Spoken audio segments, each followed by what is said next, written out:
Let me just tell you, if you are planning a party, these things are amazing.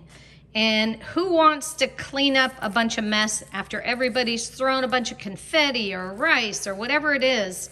These things are awesome. You just rip off the paper on the outside here. You're gonna slip your finger through it like this. Whoop.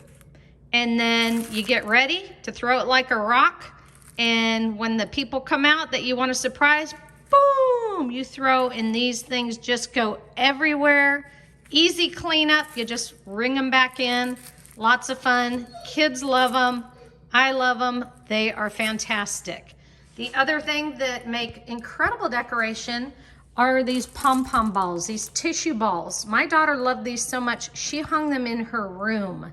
And they just make a great addition to any party. They come in lots of colors. We've had pink ones, red ones, yellow ones, green ones. They're amazing addition to your party as well.